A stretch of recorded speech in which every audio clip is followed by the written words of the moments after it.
আমার পুত্রকে জ্ঞান অর্জনের জন্য আপনার কাছে প্রেরণ করলাম। তাকে আদর্শ মানুষ হিসেবে গড়ে তুলবেন, এটাই আপনার কাছে আমার বিশেষ দাবি।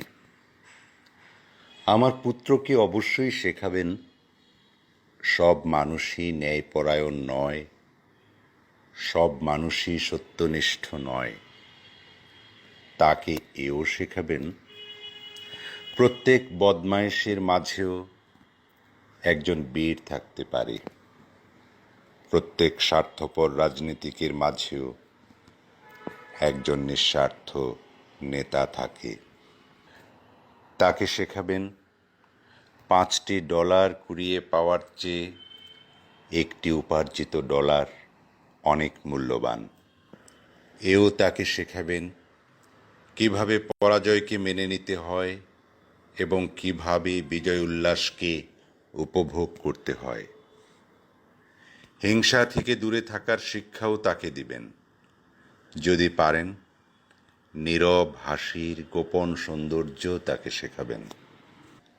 সে যেন আগে ভাগে একথা বুঝতে শেখে, যারা পীড়নকারী তাদেরকে সহজেই কাবু করা যায়। নিজের উপর তার যেন থাকে সুমহান আস্থা, এমনকি সবাই যদি সেটাকে ভুলও মনে করে তাকে শেখাবেন। আমার পুত্রকে শেখাবেন বিদ্যালয়ে নকল করার চেয়ে অকৃতকার্য হওয়া অনেক বেশি সম্মানজনক। ভদ্রলোকের প্রতি ভদ্র আচরণ করতে, কঠোরদের প্রতি কঠোর হতে আমার পুত্র যেন শক্তি পায়। আমার পুত্র যেন শক্তি পায় হুজুগে মাতাল জনতার পদাঙ্ক অনুসরণ না করার জন্যে। সে যেন সবার কথা শুনে এবং তা সত্যের পর্দায় ছেকে যেন ভালোটাই শুধু গ্রহণ করে, এ শিক্ষাও তাকে দেবেন। সে যেন শেখে দুঃখের মাঝে কিভাবে হাসতে হয়, আবার কান্নার মাঝে লজ্জা নেই, এ কথাও তাকে বুঝতে শেখাবেন। যারা নির্দয় নির্মম, সে যেন তাদেরকে ঘৃণা করতে শেখে আর অতিরিক্ত আরামায়েশ থেকে সাবধান থাকে। আমার পুত্রের প্রতি সদয় আচরণ করবেন, কিন্তু সোহাগ করবেন না। কেননা আগুনে পুড়েই ইস্পাত খাঁটি হয়।